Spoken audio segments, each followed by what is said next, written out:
Jadi banyak dari kalian ya yang sering nanya gua pada saat gua nge-live ya. Oke, jadi soal PTBA terus batubara ya, prospek gimana. Nah, ini gua mau bantuin kalian ya, kasih insight ya soal ini. Dan seperti biasa selalu disclaimer on. Oke, ini bukan ajakan menjual atau membeli suatu saham. Untung rugi kalian tanggung sendiri. Oke, ini gue coba sharing dan edukasi doang soal ini ya, yang gua tahu soal batubara. Oke, karena ini adalah sektor favorit gua. Oke, nah kalau untuk batubara sendiri ya, kita ngomong dari batubaranya dulu ya. Sebenarnya kita ini kan cenderung udah mulai downtrend ya sebenarnya.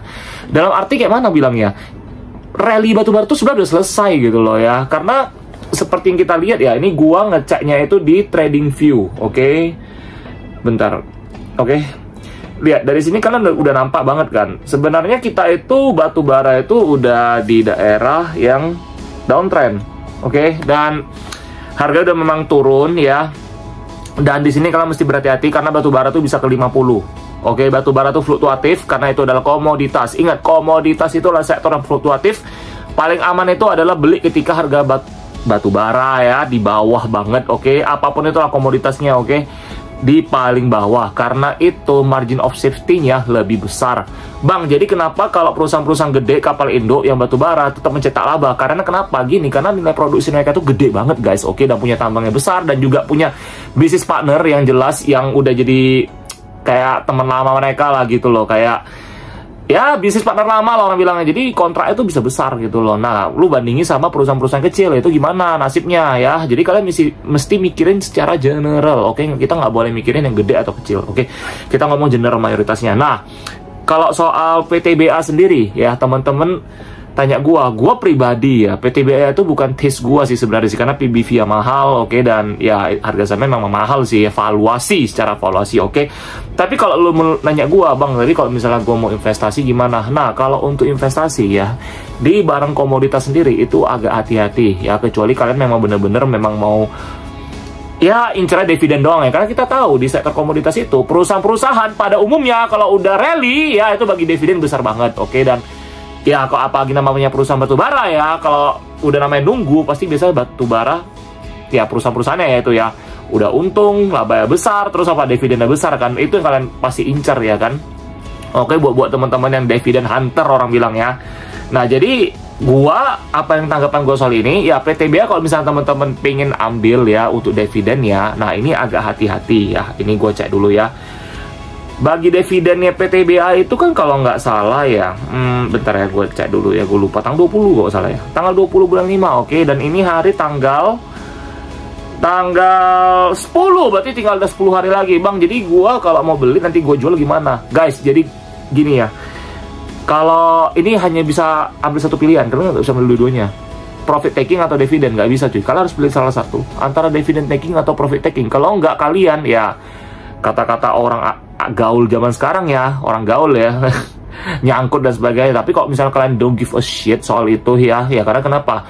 Beberapa teman-teman kita di dalam grup juga ada yang beli Adaro ya, mereka tuh nggak peduli beli di harga berapa, yang penting mereka dapat dividen aja. Nah, itu namanya dividen investing, tapi mereka hold untuk mungkin jangka panjang, forever, kita nggak tahu. Oke, tapi setiap orang punya ya strateginya sendiri. Nah, kalau strategi kalian gimana? Kalau gua saranin kalian ya, ini dari gua ya, tapi jangan denger gue 100%. Oke, tapi kan gue sebagai teman kalian ya, bantuin sharing. Sebaiknya kalian kalau memang mau fokusnya dividen aja, udah kalian beli tidurin aja, udah nunggu dividen selanjutnya aja. Tapi kalau gue rasa sih mayoritas gak kayak gitu sih, biasa sih udah nggak tahan jual lagi ya. Ibarat kau gali lubang tutup lubang orang bilangnya. Jadi kalau bisa kalian hindari itu. Kalau memang fokusnya mau dividen taking. Kalau mau profit taking. Kalau gue pribadi sih, kalau udah di posisi seperti ini, gue bakal lebih fokus ke dalam profit taking. Kenapa? Karena bayangin ya, kalian tuh sebenarnya kalau untuk masalah dividen ini, perusahaan-perusahaan kayak BTBA, UNTR ya, yang gede-gede batubara gini ya, kalian itu bisa memainkan momentumnya seperti apa. Contoh nih, kalian kan udah tahu kalau PTBA itu selalu bagi dividen di antara bulan 5 atau bulan 6 ya. Nah, jadi kalian tuh harusnya masuknya bulan kapan? Kalian tuh harusnya masuknya bulan Desember. Kenapa? Ketika bulan Desember itu kemarin kan udah turun. PTBA itu udah di mana? Di posisi 2.300 kan guys. 2.300, kenapa kalian nggak ambil di sana? Kenapa harus ambil di sini?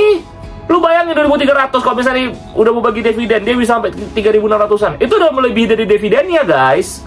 Jadi cara kita memainkan ya manfaat momentum dividen itu seperti ini. Bukan dividennya. Kayak udah gue bilang di video-video sebelumnya, dividen itu bukan buat kalian. Dividen itu untuk pemain-pemain besar di dalamnya. Kalian setelah 2 lot, 3 lot, berapa lah, receh lah itu. Bagusan kita fokusnya ke profit takingnya. Kalau memang kalian fokusnya ke dividen. Serius deh. Itu cara yang meminimalisir resiko. Karena kenapa? Kadang-kadang teman-teman bakal mikir, gue nyangkut bang, bla bla bla. Nyangkut dan nggak nyangkut, itu keputusan kalian. Jangan nyala-nyalain perusahaan. Makanya aku bilang, investasi, judi gitu loh. Orang bilang kan, kalau lu mau nge-trade bursa saham ini sebagai kasino kalian, ya kalau udah nge-trade saham itu sebagai judi gitu loh. Jadi gue gak setuju sih. Makanya itu kembali lagi ke kalian ya. Jadi kalau gue saranin buat kalian semua ya yang nonton ini ya, kalau memang mau fokusnya dividen, kalian harus ya dengan cara seperti itu ya. Kalian lihat perusahaan-perusahaan besar yang mau bagi dividen memang laba besar, dividennya besar, laba besar juga ya pastinya. Cara seperti itu. Nah bulan 5 berarti kalian masuk bulan 12. Tapi tergantung situasi juga. Kalau memang di saat itu mereka udah terjun dalam banget ya, seperti PTBA gini, manfaatkan momennya. Bukan sekarang masuk. Sekarang masuk, wah habislah. Diguyur kalian. Baru nangis-nangis. Oh nggak apa-apa lah dapat dividen segini, paling rugi berapa lah. Ya gali lubang tutup lubang. Lu bisa dapat 20%, kenapa harus ambil 6% sih? Coba nanya kalian. Ya kan? Jadi seperti itu guys ya pandangan gua ya. Jadi kalau lu nanya gua apakah prospek PTBA ke depan tuh bakal bagus bisnisnya? Pasti bagus. Kenapa? Karena ini adalah salah satu BUMN perusahaan ya. BUMN ini pasti kan ya, BUMN. Mereka tuh dengan nilai produksinya sangat besar, oke, dan lebih fokusnya tuh ke DMO ya, untuk yang lokal, dan nilai kontrak mereka tuh banyak, oke, dan mereka punya tambangnya ya. Jadi kalau untuk dari nilai produksi gue gak ada masalah, tapi kalian harus garis bawahi bahwasannya di kuartal 1 untuk PTBA ini ya labanya tuh udah turun daripada 2 tahun yang lalu. Ya 2 tahun yang belakangan sih, seperti 2022 dan 2023. Ya, jadi kemungkinan habis bagi dividen ini apakah bisa terjun bang? Bisa terjun bebas sih menurut gue sih, karena ini kan karena dia naik itu karena faktor bagi dividen. Memang dividennya gede, lumayan gede, 397 per saham ya. Berarti ibarat lumayan 10% plus di atas 10%, bagus. Cuman ya balik lagi, apakah worth it? Worth it gak buat kalian? Gue nanya lagi. Kalau gue di 2.300, gue ambil sekarang, ini aja udah 10% lebih gue. Hah? Ngapain? Makanya, maksudnya teman-teman, ya ini gue sebagai teman kalian sih, buat mata kalian melek aja ya, bantuin kalian biar kalian ngerti apa yang gue edukasin buat kalian ya. Jadi gue tuh berapi-api karena gue memang pingin kalian juga sukses, oke? Gue pingin kalian juga bisa apalah, mindsetnya tuh lebih ke bisnis lah, oke? Dan lebih ke investor ya, bukan yang aneh-aneh gitu ya. Jadi gue pun peduli sama teman-teman, jadi gue bakal terus kasih tahu seperti ini ya. Dan gue bilang sama kalian, intinya kalau memang mau dividen investing ya udah silakan. Kalian jangan mikirin nyangkut, kalian beli udah tinggalin, nunggu tahun depan. Tapi kalau gue pribadi ya, kalau memang mau tipe kayak gitu, gue bagus cari perusahaan batubara yang bisa bagi dividen 1 tahun 2 kali. Kalau gue sih kayak gitu. Nah tergantung kalian tuh mau yang nunggu 1 tahun 2 kali atau 1 tahun sekali doang. Itu terserah kalian. Kalau kalian memang investing dividen ya kayak gitu caranya, beli tidurin aja udah. Anggap itu aset berjalan kalian, anggap itu mesin ATM kalian, anggap itu mesin ekonomi kalian. Udah gitu aja, ada duit cicil beli, DCA, dollar cost averaging. Makanya beberapa teman-teman ada nanya ke gue, bang beli ini di harga berapa, beli ini di harga berapa. Tergantung perusahaannya. Kalau kalian menetapkan value investing, pasti gue bakal nyuruh kalian untuk beli harga paling murah. Tapi kalau untuk yang seperti ini, lihat perusahaan juga. Ini kan batu bara, fluktuatif, bisa aja terjun. Kalau kalian nanya gue, bisa banget. Jadi hati-hati guys ya, kalau mau yang kayak ginian ya. Jadi ini gue peringatin sekali lagi ya, oke, sebagai teman kalian, biar kalian melek ya, biar kalian sadar, oke, jangan terlalu banyak dengerin kata-kata orang. Ya termasuk gua sih sebenarnya sih. Jadi kalian mikir sendiri aja, oke? Ya gua pun nggak bilang 100% gua ini bener atau gimana, tapi gua kasih tahu yang terbaik lah ya, versi gua, oke? Jadi teman-teman sadar, oke? Oke, setiap hal itu ada resikonya, oke? Jadi ya ini yang bisa gua sampaikan ke teman-teman. Semoga video ini bermanfaat, oke? Dan ya sekali lagi selalu disclaimer on, oke?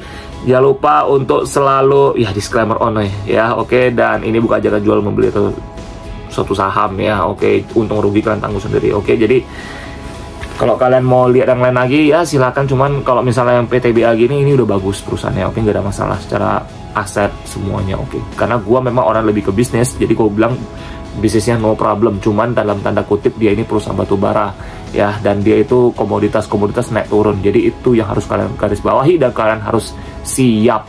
Oke guys, oke, semoga berhasil dan tetap semangat di bursa saham ini, karena inilah tambang emas kita, oke, dan ini adalah harta karun terbesar kita di pasar saham ya, terutama di Indonesia. Oke. Wah, semangat banget gue. Oke.